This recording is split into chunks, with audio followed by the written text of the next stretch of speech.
previously on Alan Wake. Alice has been kidnapped. Alan, please help me. Alice? You'll do exactly what I say if you ever want to see your wife again. I can't tell anyone except my agent Barry. Damn it, Barry, they'll kill her! You're my best friend, and I'm worried that you're not right in the head. The ransom is a manuscript I supposedly wrote that's coming true before my eyes. It happened just the way it was on that page. So dark. I have found only a few scattered pages. I want the entire manuscript. The deadline is in 2 days. I found Mr. Wake's pages. Good girl. How the hell did she get her hands on the manuscript anyway? I don't know. She's resourceful. I told you you were too hard on her. Listen, I found out all sorts of interesting stuff while I was digging around. Yeah. Mr. Wake, it's Sheriff Breaker. We have an FBI agent here, Agent Nightingale. FBI? He's anxious to see you. You'd better come to the station. Okay, I'll be right over, Sheriff. Let's make this quick, huh? Help you folks? Name's Randolph. I'm the manager. We're looking for Rose. Works as a waitress down at the diner. Rose, sure. Nice girl. Who wants to know? I'm Alan Wake. The writer, huh? I heard on the radio you were visiting. Well, I'll show you her trailer. That Rose, she's a nice girl. Always pays her rent on time. As I was saying, Al, I found all sorts of weird stuff from the local newspaper's archives. This place is crazy. Disappearances, mysterious deaths, urban legends come true, and get this, most of this stuff takes place around Cauldron Lake. Well, you ain't wrong, mister. The Indians thought the lake was a doorway to the underworld. I'm the God-fearing type myself. I don't hold with that sort of thing. Yeah, okay. Anyway, there was an island there owned by a guy called Thomas Zane. Now, some of the articles I found about him make him out to be a famous writer, but I ran a bunch of searches, couldn't find a single thing he wrote. Zane was heavily into diving, so much so that the place came to be called Diver's Isle. But the volcano under the lake erupted in 1970, and Zane went down with the island. Yeah, how about that? It was there in the morning, as if it had fallen from the sky. But it would take a tornado to lift something like that. We're damn lucky it didn't crush any of the trailers.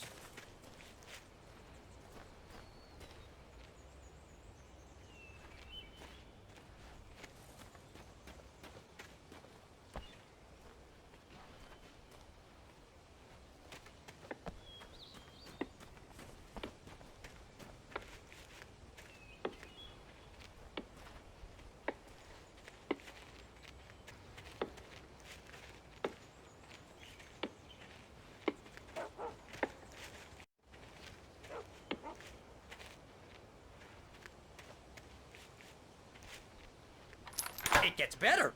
A local girl, Barbara Jagger, drowned in Cauldron Lake just a week earlier. They were lovers. Sure, Jagger's a local spook story. The Scratching Hag comes for you in the dark. Childish stuff like that. Anyway, Al, I'm just getting to the best part.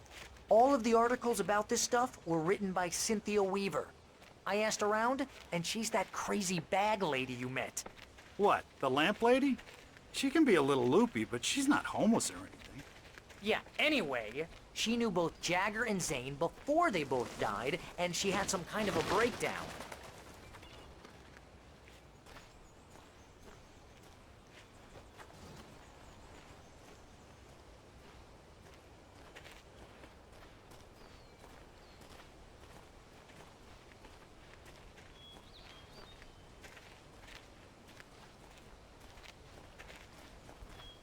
Well, mister, this here's Rose's trailer. You mind me asking what you want with her? We're just here to talk to her, pal.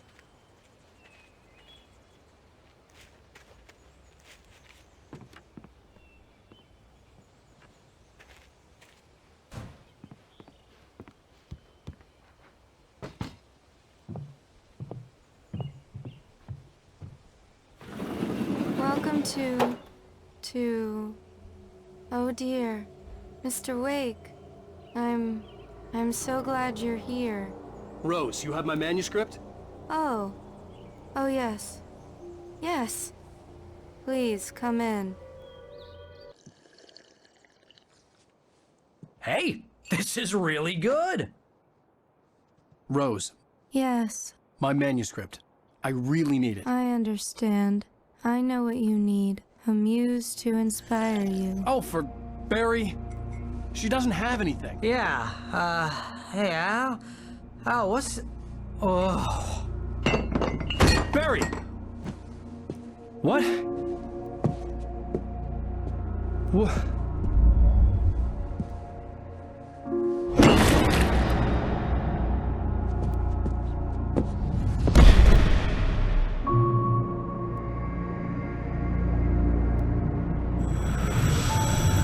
It's coming for you, hiding in my barber's skin.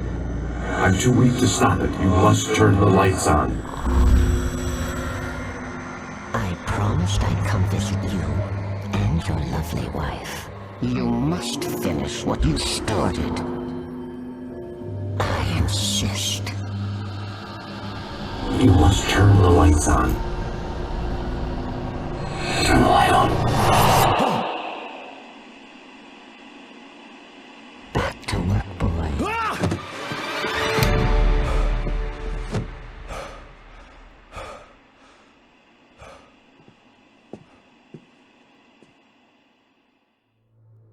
I felt nauseous, hungover. Only anger kept me going. I can't tell reality from dream anymore, but it seems I have an imaginary editor to help me. She's an old woman in a funeral dress. I call her Barbara Jagger. She's very strict. I'm writing faster and faster. My manuscript is being heavily revised. The edits are getting very aggressive, and each day there's less of me and more of her. I hate it, but I know she's right. She promises me I can save Alice this way. She knows more of this than I do. About the complex incantation I'm attempting. About this place. She's worked with another writer under similar circumstances, Thomas Zane. The genre of the story seems to be shifting. It's turning into a horror story. I'm getting close. I can feel it.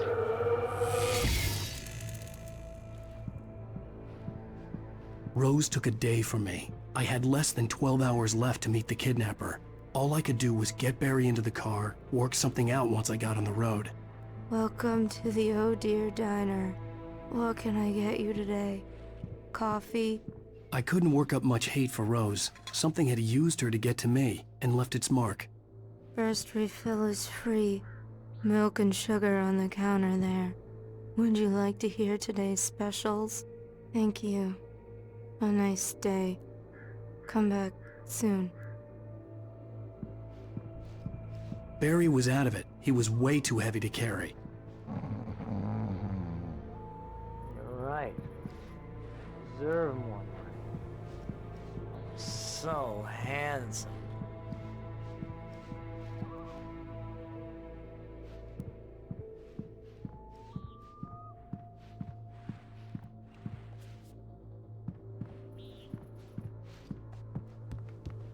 My gun and flashlight were gone. I'd have to find a way to get Barry into the car as quickly as possible. There was no time to waste. Mr. Randolph liked Rose. That little smile she had. How she was still sweet when life had tried so hard to make her bitter. It wasn't any of his business what she did in her trailer. But those strangers, the writer and his smart-ass sidekick, looked like trouble. And they'd been in there for hours, way past her normal bedtime. He reached for the phone and called the sheriff's station.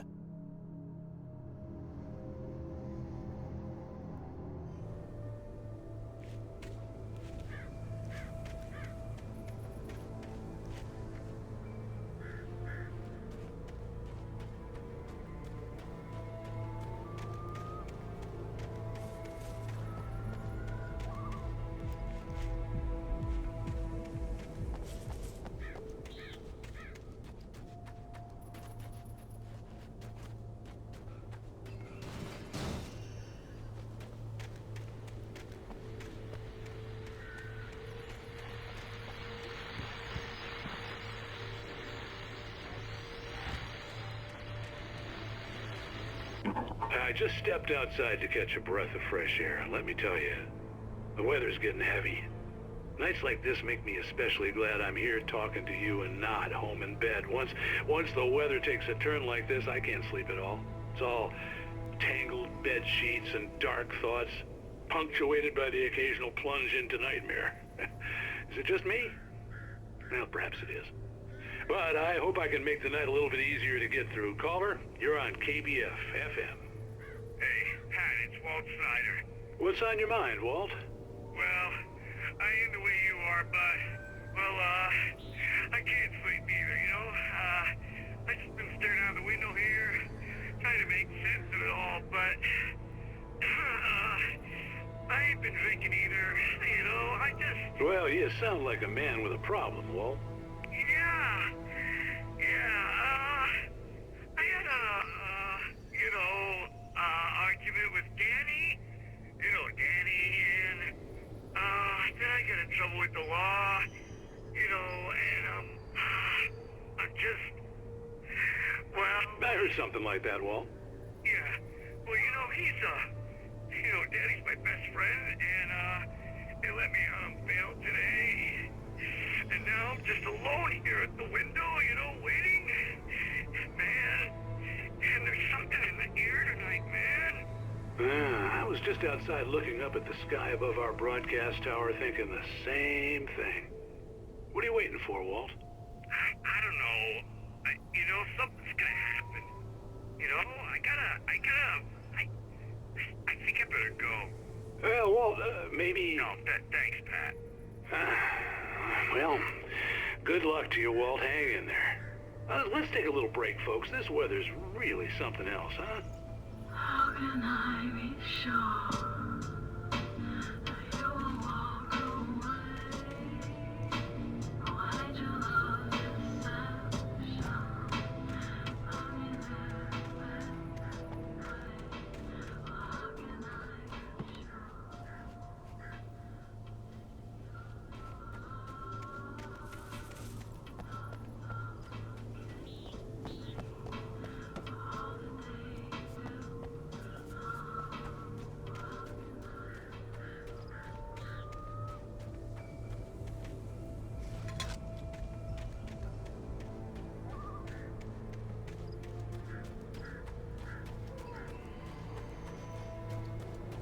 Oh, you're gonna get it now.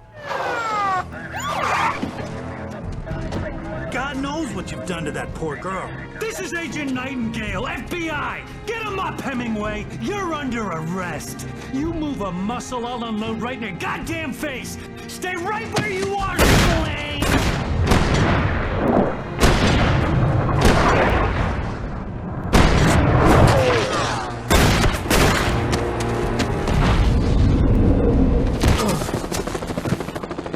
What are? I'm standing right here, you goddamn maniac!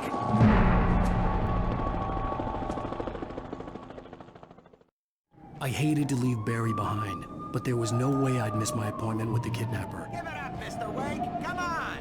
Make it easy on him! Don't let him get away! Move it! Move it! Move it! Let him get away!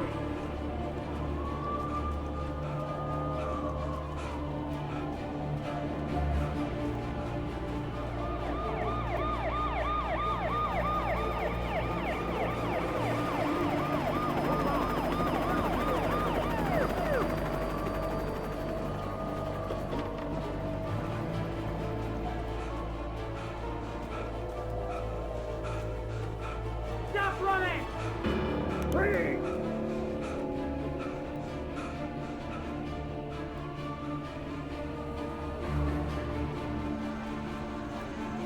Okay, man. Keep your eyes peeled. He's gonna try to make it through here. This way! Oh, damn.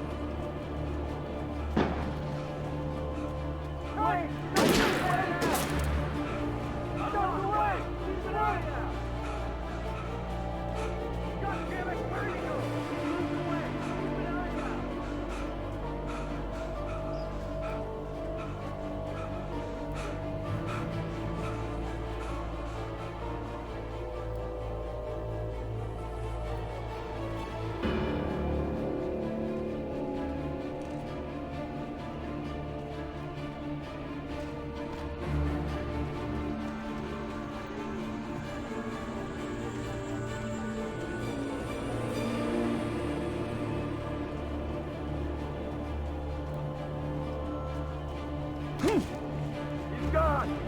guys.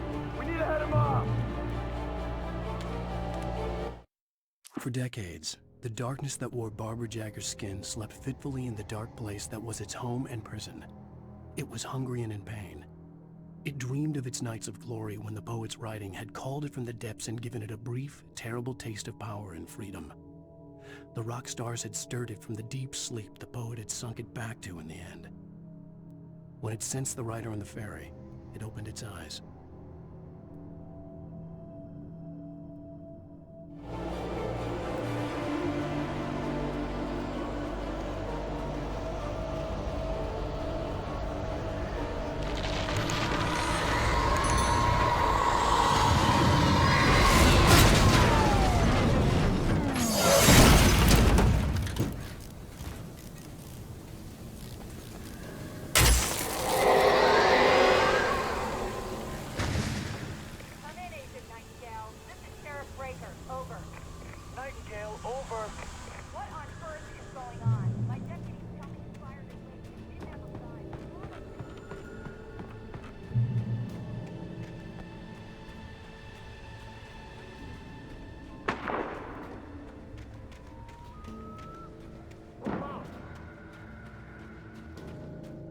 Search the area.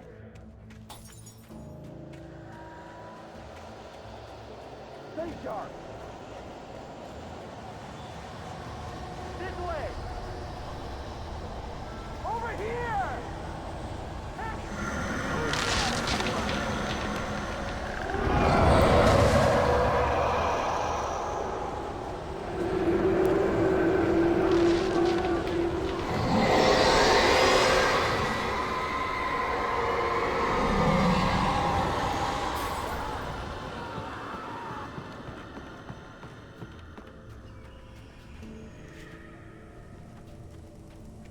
This horror was everywhere I went, circling me.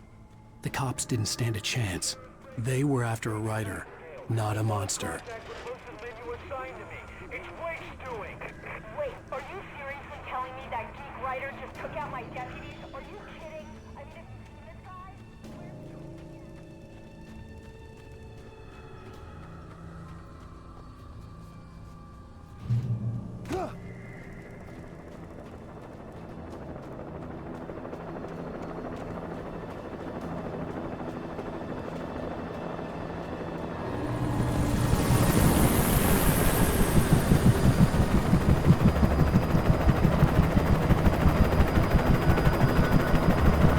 You on the ground. Hold it right there. There's nowhere to run. Freeze!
This is James. Mulligan, Thornton, come in. Over. Thornton here. James, we got both Wheeler and Rose in custody. They didn't put up a fight or anything. Why, they were... Hey, what are you doing? Come on! sit down and give me that. Jane, Mulligan here. Over. Go ahead, Mulligan. Over. We got Wheeler and Rose here. Wheeler's drunk or hopped up on something. Speaking of which, that Fed had a pretty distinctive whiff of Otis Scotch about him, if you know what I mean. Over. I don't have anything on that, Deputy Mulligan. Over. Well, whatever. Anyway, Rose is just being plain weird here. You better get Doc in to take a look at both. Over. Gotcha. You better get them here quickly. The, Fed's gonna want to interview Wheeler. Over. Oh, yeah, I'll bet he does. Looks like they have a lot in common. Mulligan out.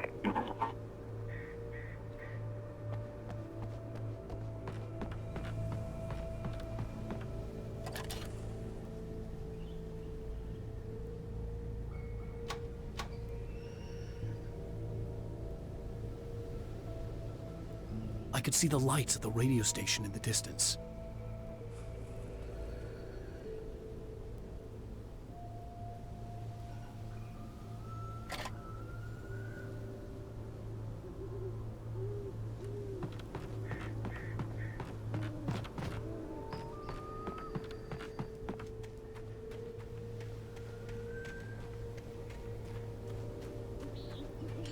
I imagined that the broadcast tower in the distance was part of the local radio station. Maine seemed like a decent guy. Perhaps he could give me directions to the coal mine.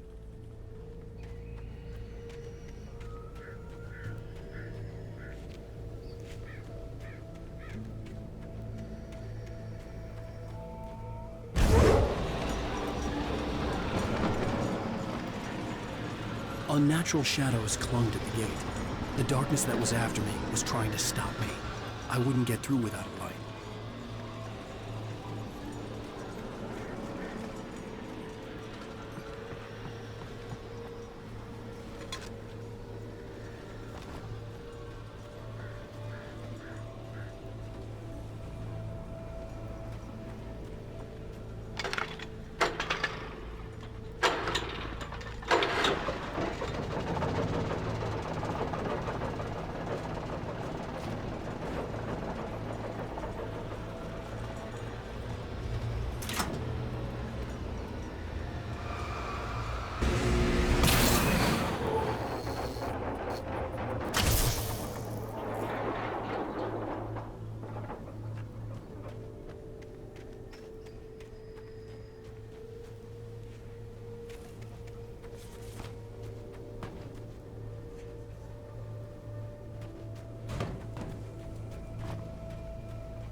It took me a moment to recognize the flashbang grenades.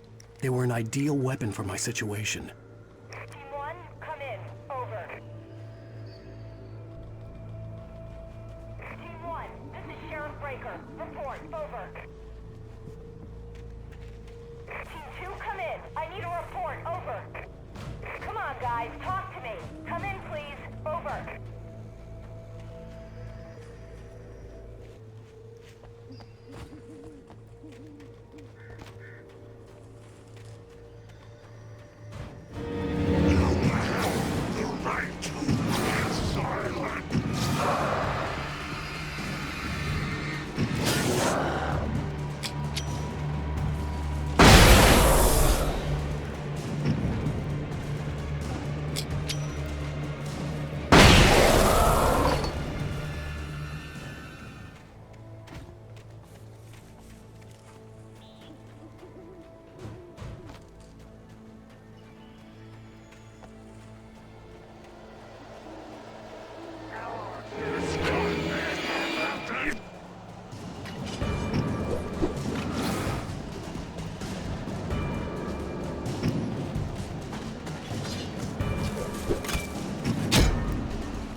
another call. You're on KBFFM with Pat Maine. It's Milt Peabody, Pat. What's on your mind, Milt? Well, I live near the trailer park, Pat, and there's a big ruckus going on over there.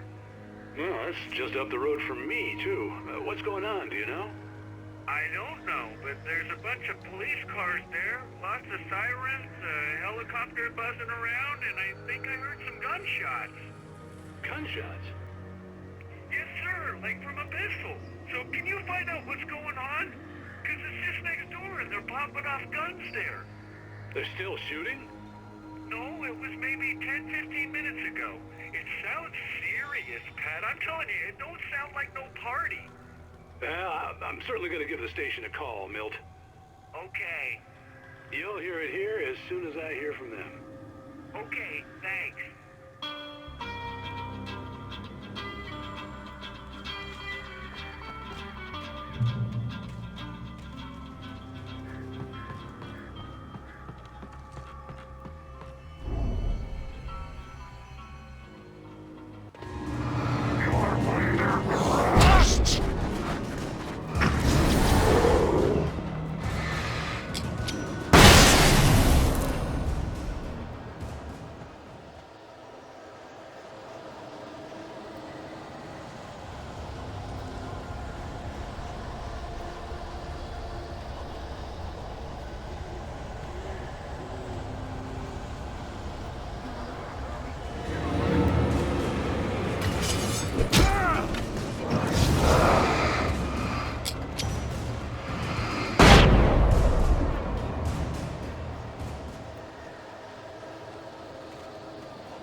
I hope Maine could lend me a car to get to the coal mine. Oh, why, hello, Lorna. What do you have for us? Well, I just don't see why the cops bother with the trailer park. What do you mean? It's a trailer park. Of course you're going to have trouble with the police one. Wasting resources on those people. Well... Let the trash sort themselves out. I'm sorry, but my granddaddy settled in Bright Falls in 1911. Well, thank you very much for that compassionate viewpoint, Lorna. Oh, here's a little surprise. The famous writer Alan Wake just walked in. Folks, I'm going to see if I can talk him into an interview. Come on in, Mr. Wake. Oh, I'm so glad you could find the time to do this, Mr. Wake. Nowhere to run now, Dan Brown. You back away from me. Don't hurt. Whoa. Everyone calm down. Put the gun down. We're all friends here, right? Cool your jets, Nightingale. We got him. Judas Priest! What the hell's the matter with you? There's a civilian in there.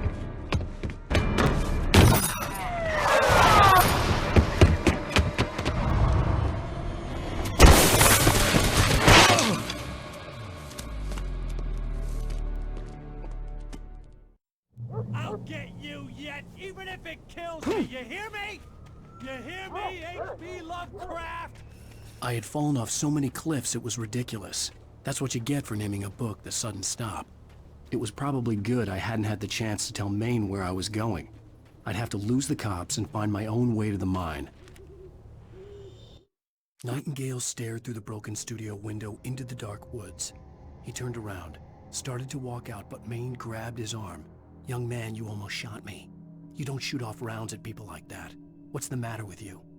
Nightingale shook his arm free, marched out. His cheeks burned with rage and humiliation.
Sensible reason for the power company work lights to be here. It was almost as if they'd been left for someone like me to use.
Sarah trusted her gut, and her gut said Agent Nightingale was an asshole. He felt wrong, and it wasn't just the smell of stale booze. It was in the way he flashed his badge, pulled rank, the look in his eyes when he wanted answers. Where was Alan Wake? What was this about an accident? Where was his wife? And most importantly, why did she let Wake go? He wouldn't answer her questions. Federal business was all he'd say.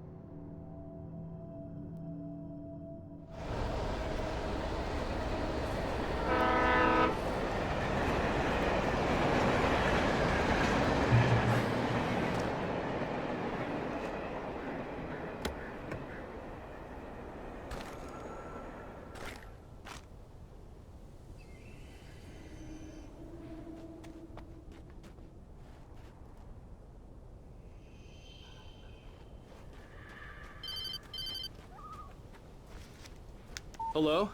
The most stubborn man I've ever met. Alice? Alice? Alan. Alan. I'm so afraid. He keeps me in the dark. Please help me.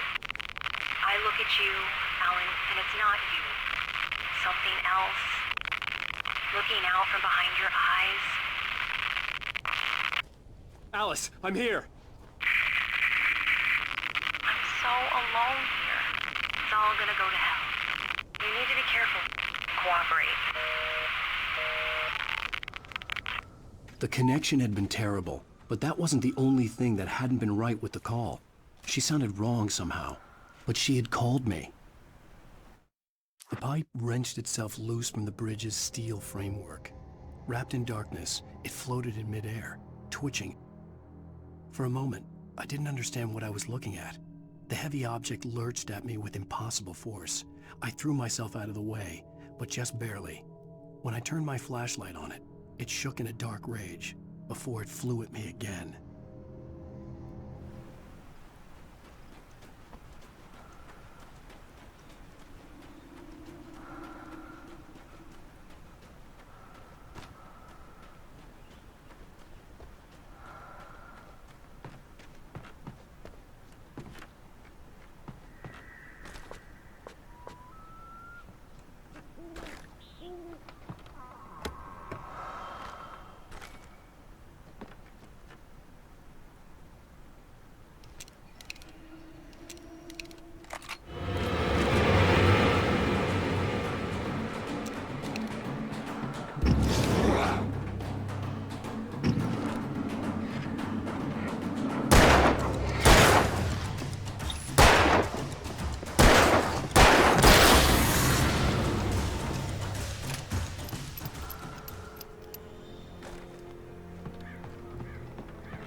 I could see a railway bridge up ahead, and a warehouse of some sort on the opposite shore.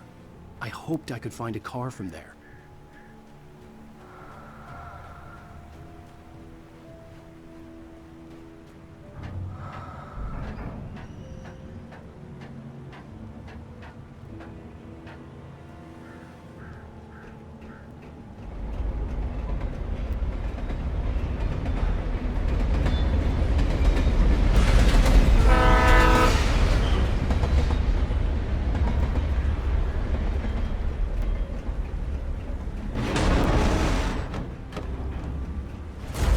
That was pursuing me was growing stronger, and it was taking over everything in its path.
slammed the door shut right in his smug face.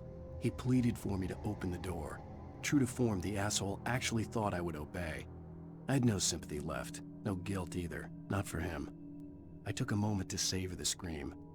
I bet I had a smile on my face. It was all that I had time for. The dark presence was inside the lodge with me.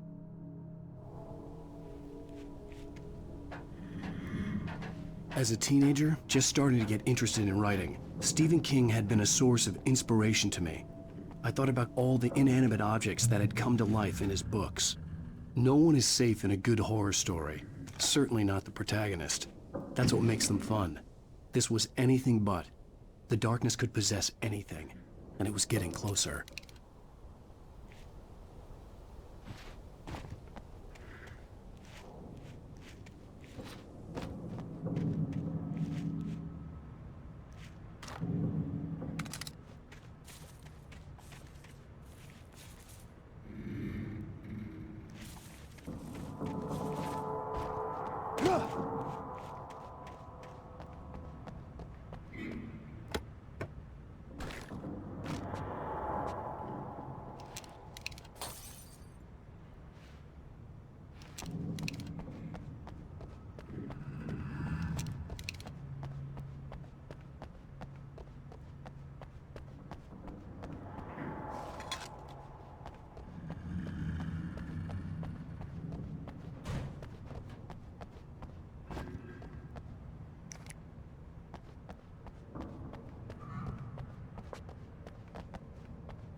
We take the facts of our existence for granted, unaware that they are merely a thin veneer of desperate self-delusion, covering a vast cosmos of madness and horror.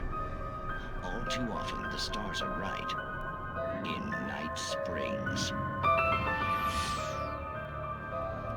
Tonight's episode, A Family Occasion. Journalist Alvin Derleth's trip to study the local customs of an insular community in Night Springs has been less than successful. Until tonight. Well, I'm glad you changed your minds about this. Ancient customs, local mythology. My editor loves this kind of stuff. Well, Mr. Derleth, we don't want to feel like we're on exhibition.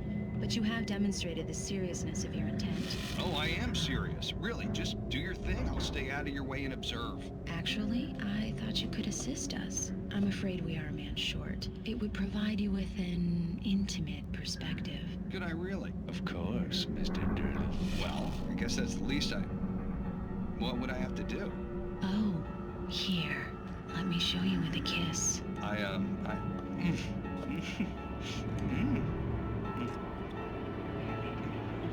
What did you...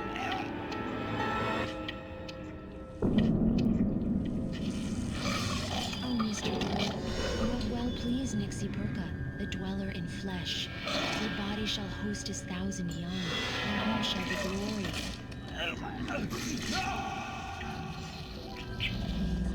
Shh, darling, be calm. Shh. Alvin Derleth learned a harsh lesson. If you go looking for mythology, it may come looking for you. And such quests always bear fruit. In Night Springs.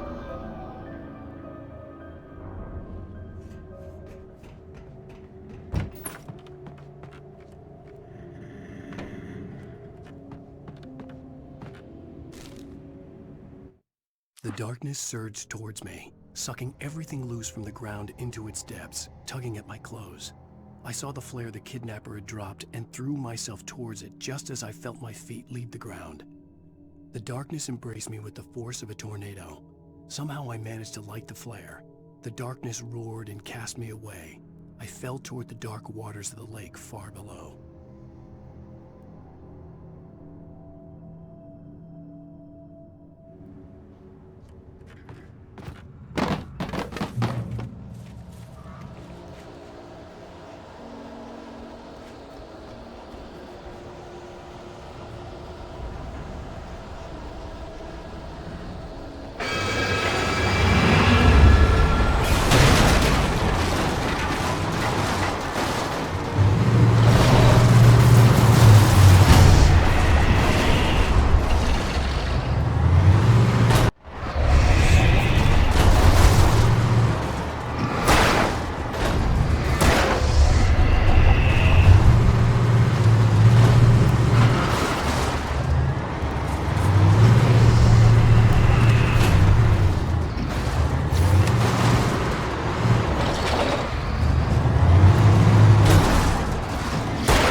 Never been this glad to see the sunrise. I had a couple of hours to get to the coal mine.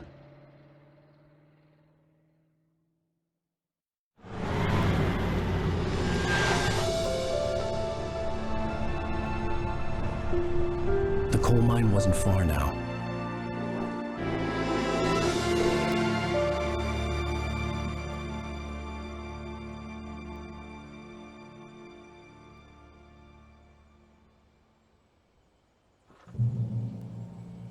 Today, I would meet the kidnapper, and he would give me Alice. I wouldn't give him any other choice. A drowning man will clutch at a straw.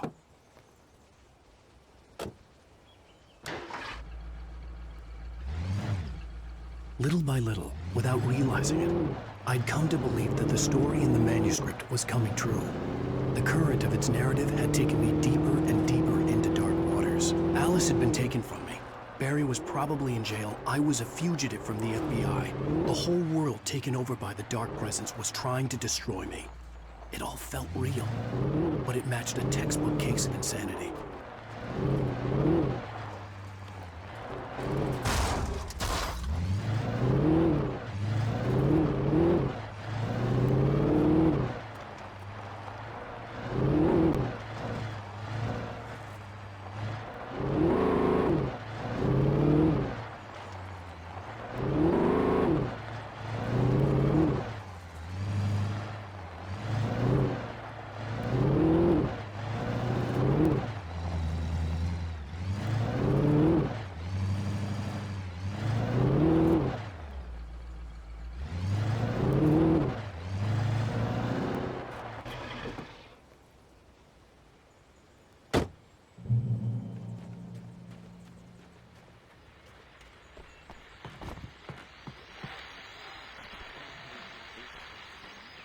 This is Pat Main, and you're listening to KBF-FM. Folks, I want to apologize for kind of abandoning you to that looping music track last night, but I was detained. You see, I encountered a big-shot G-man with an itchy trigger finger who could use a lesson in manners and a boot in the ass, not necessarily in that order either. Now, folks, I know I'm not being very informative here, and I apologize for that. I really should just keep quiet, but I'm just so peeved right now, because some people just shouldn't be carrying badges. And I'm just glad that our Sheriff Breaker was there to straighten things out. And if someone I met last night is listening, let me just say, I'm sorry if my mouth got you in trouble. I'm pretty sure you're not the bad guy here. Godspeed, son. I hope you know what you're doing. Now, on a lighter note, I'll be talking to Dr. Nelson all morning. But first, a little music.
Welcome back to KBF FM.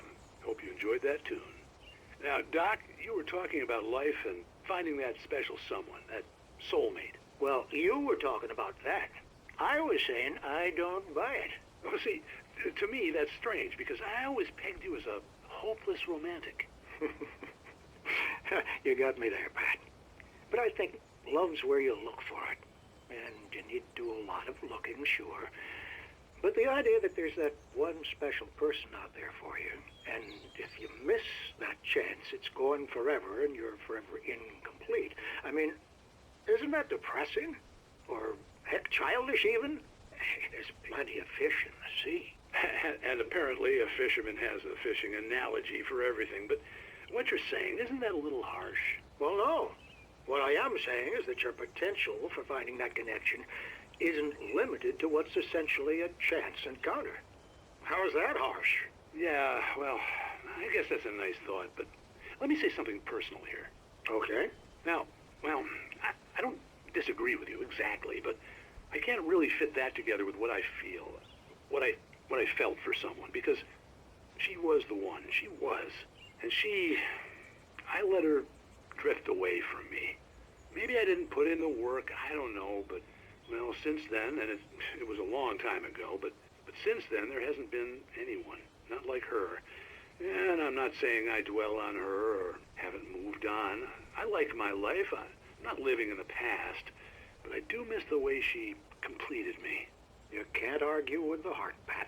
I'm sorry, folks. I had kind of a scary experience last night, and let's just say it's shaken a few things loose.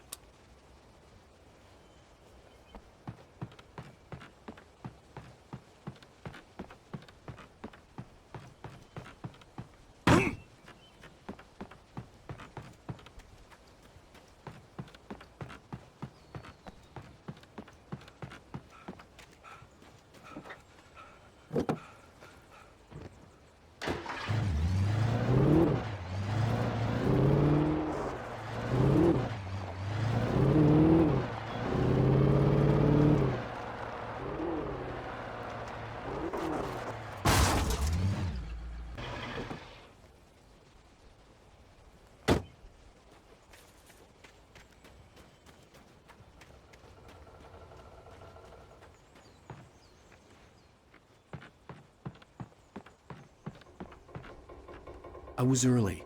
I was supposed to meet the kidnapper at noon in the main building. The coal mine was quiet. It was a museum now.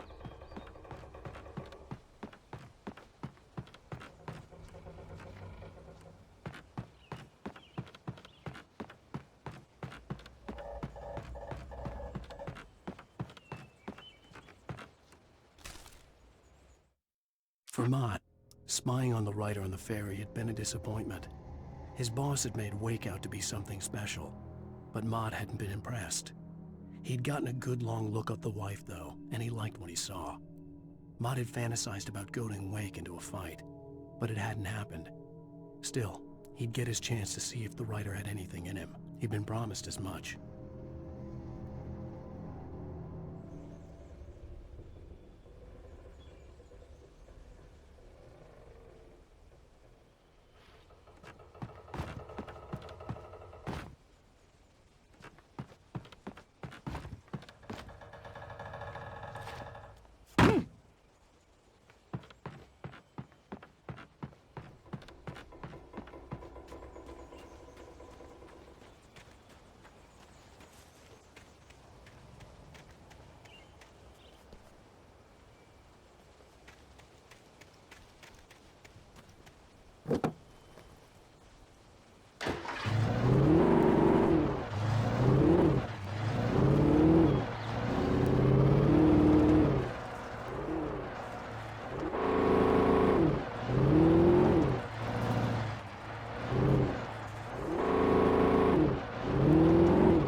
With Nightingale gone and the night wind blowing in through the broken studio window, Maine stared at Sarah.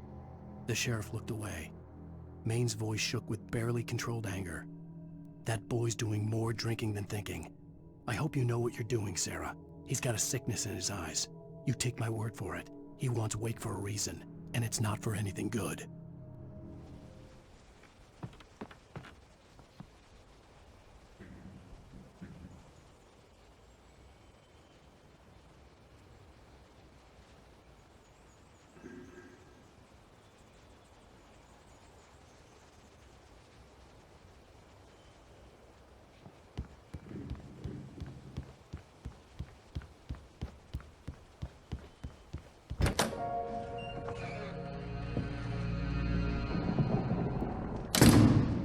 I didn't want to go outside.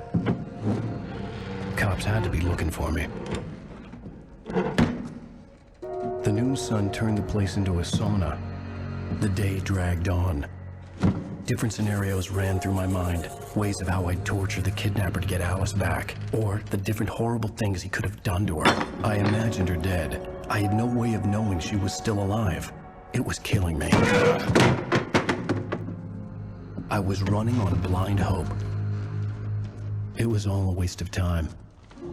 The bastard never showed up.